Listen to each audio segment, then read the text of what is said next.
Welcome. Today we're talking about this awesome 2022 Chevy Bolt 2LT. They're completely 100% battery electric vehicle. The Bolt, I think, came out in the 2016 or 2017 model year. And for 2022, it got its first major refresh. And unfortunately, it looks like I think 2023 will be the last year of the Bolt. I think they're going to probably come out with something else to replace it eventually, but that kind of stinks because the Bolt by far is one of the most affordable battery electric vehicles for Chevy, and I guess just on the EV market in general, it's one of the more affordable battery electric vehicles that you can buy. So having this nice 2022 example is a great one to have. It's a one-owner clean car package vehicle, 10,500 miles. I believe this one actually came in on trade for a brand new Tesla. Since Tesla only sells their own used vehicles, they don't sell off-brand vehicles. A lot of times their trade-ins, they sell at auction, and they're always a great source of nice pre-owned vehicles, and this Bolt's no exception. That's how we acquired it.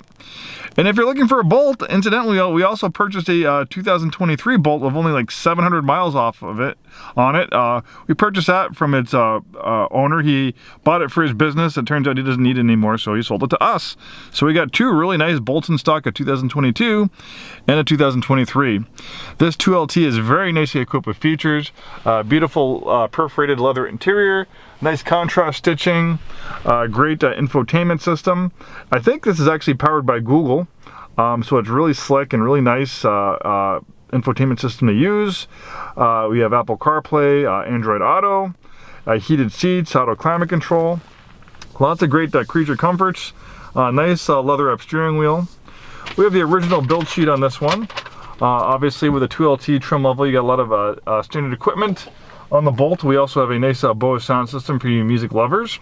So when fully charged, obviously range can depend on how you drive, outside temperatures. There's a lot of variables that dictate how far you'll go on a full charge, but the EPA rating on the Bolt is 259 miles. So I guess like in extreme cold, you're really hammering the throttle, maybe you're going 80 miles an hour on the highway, maybe that might be more like 180, 200 miles, or on a nice summer day where you don't have to use a lot of AC, you don't have to use heat, you're kind of doing easy around town driving, then you'll get probably closer to that 259 mile range.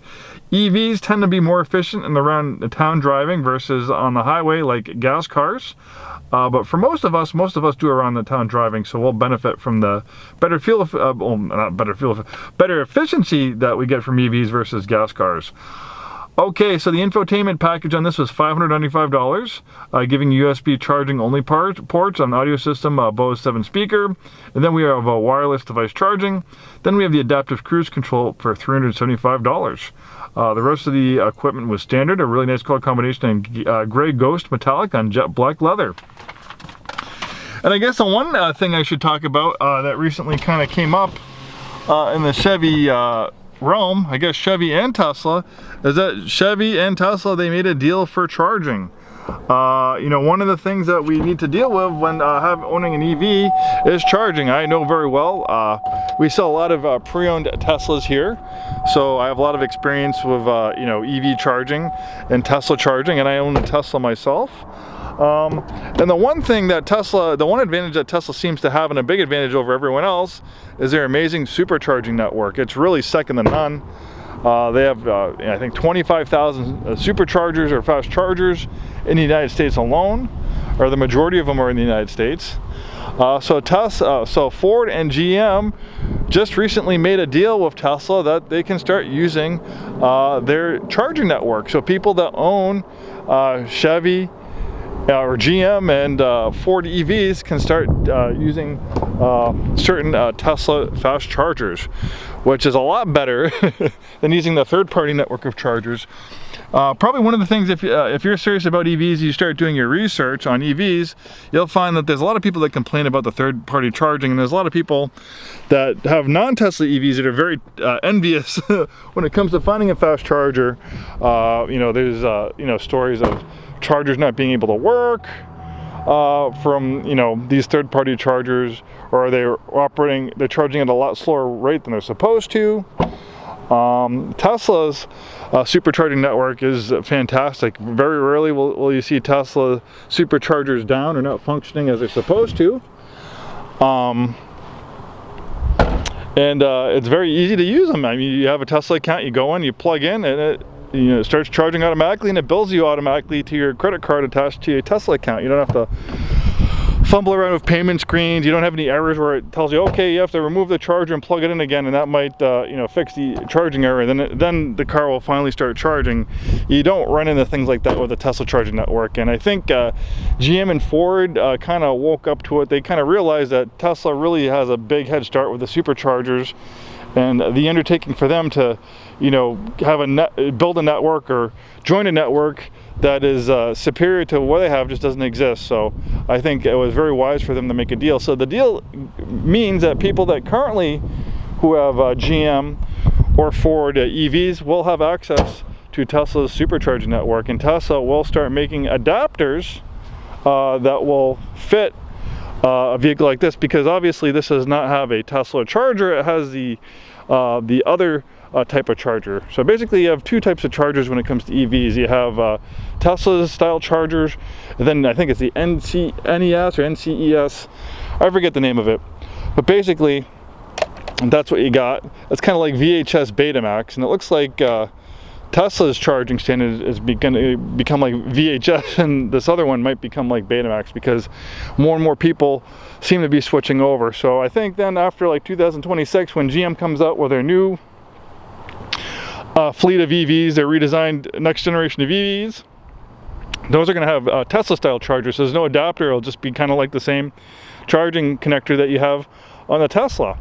And there's a lot of reasons for it. Tesla's system seems to be a lot more efficient. It's lighter, it's not as bulky, and then also just having that majority of superchargers out there. So it looks like if you happen to be the next owner of this Bolt, it might not be today, but it might be most likely most certainly in the very near future, that you'll be able to have access to Tesla's amazing supercharging network. But realistically, I've had my Tesla for a year, and I've only used a supercharger a handful of times, because you have a 250-mile range. So really, on those occasional road trips, you're going to really need the supercharge. For most people, you're just going to charge your vehicle at home, which is the cheapest way to do it. You go home, you plug it in, you wake up the next morning, and you're going to have a full charge. So your house is like the gas station. And then going to EVs versus gas cars, obviously we're going to save money on electricity versus gas, but you're also going to save a lot of money on maintenance. There's not too much maintenance to do on EVs. A gas engine has thousands of moving parts. They're very complex. Where an electric vehicle is a lot simpler. A battery and electric motor is far simpler than an internal combustion engine, and all the systems that go with it: gas tanks, fuel systems, emission control system, catalytic converters, exhaust systems. That all these are problems. One of the cars that I traded in on my Tesla when I bought my Tesla was an old Subaru, and I dumped so much money in that Subaru over the past year. It was a great little car, but I put timing belts in it. You're not going to do timing belts on an EV. I had to put a new catalytic converter in that. You're not going to do catalytic converters on an EV. I had to do a whole fuel system cleansing, an EFI and fuel system service to clean out all the crud in the exhaust system and the fuel injection system. You're not going to do that with an EV. My head gasket ended up going, so I either need to replace the head gasket, which could be expensive, or put a used engine in it. That's not cheap. Well, a blown head gasket is not going to be something that's going to happen with an EV either. Obviously, EVs can have issues, but when you have thousands of moving parts versus dozens, there's just a whole lot less to go wrong. They're smooth, they're simpler, and when this has 80,000 miles on it, it's not going to have oil leaks. The engine's not going to be running rough. If you take care of it, it should be pretty much running the same as it's doing now. You do have a little bit of battery degradation as vehicles get older, but gas engines, they also lose horsepower and become less efficient as they get older too. So maybe this might, when this has 150, 200,000 miles on it, it might only have like 80 or 90% of the battery capacity, but it'll still run smooth. It won't be leaking anything. And if you take care of it, it should be in relatively nice shape.